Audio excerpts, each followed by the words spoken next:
रहा था कि देश की संपत्ति पर पहला अधिकार मुसलमानों का है। कि अच्छे कपड़े में मूर्ख भी विद्वान दिखाई देता है, और तब तक विद्वान दिखाई देता है जब तक कि कुछ बोलता नहीं है।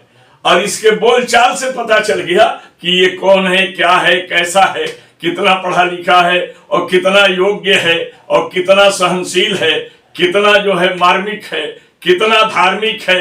ये सारी बातों का पता इसके वाणी ने कह दिया। इसका मतलब ये संपत्ति इकट्ठी करके किसको बांटेंगे? जिनके ज्यादा बच्चे हैं उनको बांटेंगे। घुसपैठियों को बांटेंगे।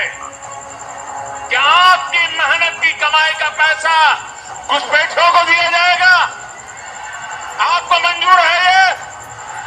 ये कांग्रेस का मैनिफेस्टो कह रहा है कि वो माताओं बहनों का सोने का हिसाब करेंगे, उसकी जड़ती करेंगे, जानकारी लेंगे और फिर उस संपत्ति को बांट देंगे और उनको बांटेंगे। इनको मनमोहन सिंह जी की सरकार ने कहा था कि संपत्ति पर पहला अधिकार मुसलमानों का है। भाइयों बहनों, ये अर्बन नक्सल की सोच मेरी माताओं बहनों, ये आपका मंगल सूत्र भी बचने नहीं देंगे। पहले तो आपके दर्शकों का अभिवादन करने, फिर आपकी बातों के तरफ मैं आता हूं। अब किसकी बात कर रहे हैं? जो आदमी पहले चरण के मतदान के बाद से इस तरह का रोल अदा कर रहा है, जैसे लग रहा है कि वो मानसिक रोगी हो गया है। और ऐसा बोलना, मंगलसूत्र जानते हैं सुहाग होता है, और कौन किसको देने वाला है? किसी की ताकत नहीं है कि अगर महिला अपने को किसी के पत्नी मानने से इनकार कर दे तो वो मंगलसूत्र पहना दे। देश के कानून में इस तरह की कोई व्यवस्था नहीं है। दूसरी चीज, सबसे पहले बात यह है कि आप जानते हैं कि चाणक्य का एक श्लोक है चाणक्य नीति में। चाणक्य ने कहा था, दूरत शोभत मूर्ख लंब साक पटावता, यावत शोभत मूर्ख यद किंचित न भासता। उन्होंने कहा, और ये मैं नहीं कह रहा हूं, ये चाणक्य ने कहा है कि दूरत शोभत मूर्ख लंब साक पटावत, यावत शोभत मूर्ख यद किंचित न भासता। जब तक बोलता नहीं है तब तक उसके विद्वानता का पता नहीं चलता है। यही नहीं, घुसपैठिया कह रहा है, मुसलमानों को घुसपैठिया। अब सवाल यह है, कौन घुसपैठिया है?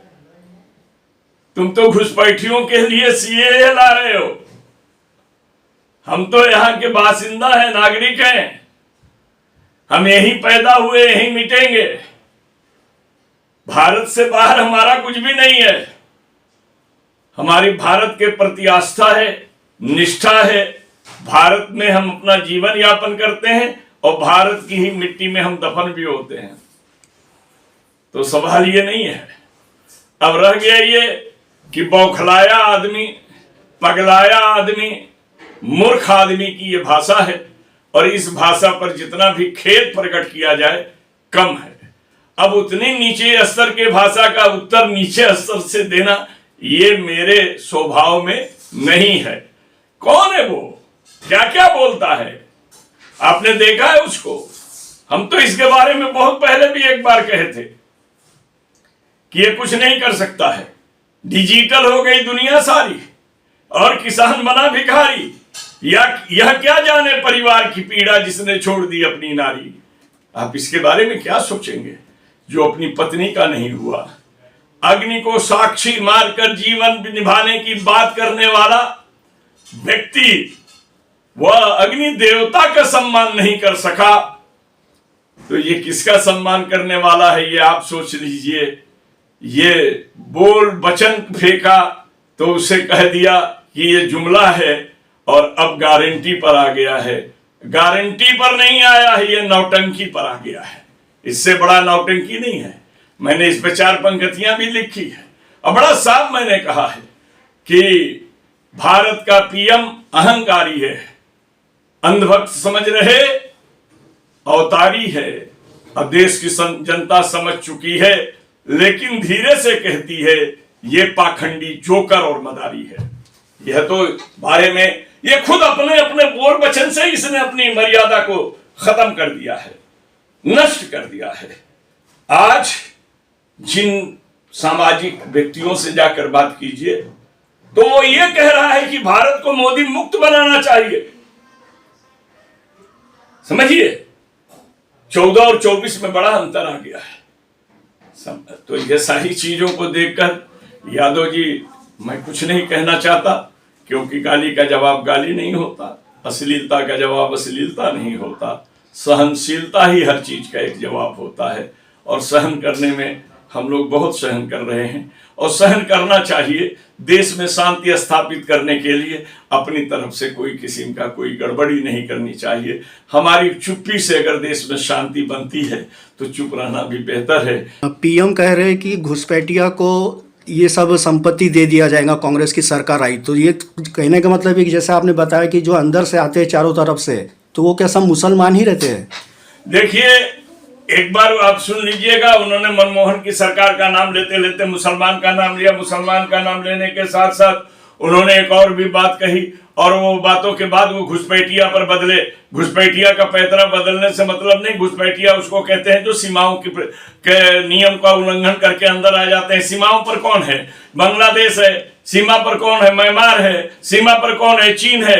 सीमा पर कौन है? पाकिस्तान है। घुसपैठिया का तो यही है। इनकी जो सबसे ज्यादा जनसंख्या किस बरादरी की है, किस तरफ है, ये इशारा में बात करना भी नहीं जानता है। मुसलमानों का नाम ले चुका है, आप वीडियो में देख लीजिए, देखने के बाद बात कीजिए। घुसपैठिया कहे या कुछ भी कहिए, आतंकवादी कहिए, इसका क्या है? ये तो कोई भी एक बात कह देता है। श्रमजीवी को इसने क्या कहा? आंदोलन जीवी, आंदोलन करने वालों को आंदोलन जीवी। तो ये क्या है? ये क्या है? तो ये सब बोलने की इसके पास न शैली है, न बोलने के लिए शब्द हैं, न बोलने की कोई भाषा है। इसी से देश को न जाने कैसी आशा है। सब चारों तरफ फैली हुई निराशा है। ये दे रहा दुनिया को झांसा है और उसके बाद भी कर रहा तमाशा है। इसके बाद भी लोगों को आशा है, तो हम क्या कर सकते हैं? ये अंधभक्तों की बात है। अंधभक्तों को आप समझा नहीं सकते हैं। जो अपने माता पिता का नहीं हुआ वो देश का क्या होगा? हाँ सर जी, ये घुसपैठिया और मुसलमानों में क्या फर्क है, क्या अंतर है? देखिए, मुसलमान और घुसपैठिया में फर्क है। उन्होंने मंगलसूत्र छीन कर देने की बात मुसलमानों की बात कही। ये भी कहा कि जिनकी ज्यादा संतानें हैं उनको देंगे। ये सारी बातें उसने कहा, ये बहलाने की जरूरत नहीं है। घुसपैठिया उसको कहते हैं जो बिना वीजा पासपोर्ट के अंदर घुस आते हैं। और कौन घुस कर आए हैं? कहां से आए हैं? कौन सी सीमा से आए हैं? ये देखिए, कहने की कोई जरूरत नहीं है। जैसे अगर कहीं गूगल में सर्च कर लीजिए कि सबसे बड़ा झूठा कौन है, तो जिसका नाम आ जाता है। तो मेरा वो कहना क्या नहीं है। घुसपैठिया में मुसलमान में फर्क है। मुसलमान यहाँ के बासिंदा है, घुसपैठिया वो होते हैं जो बिना पासपोर्ट के, बिना नियम के सीमा को लांघ करके आकर बस गए हों। तो अगर सीमा लांघ कर आकर के बस गए हैं तो कब से बस गए हैं? किसने बसाया है? तुम्हारी फोर्स क्या कर रही थी?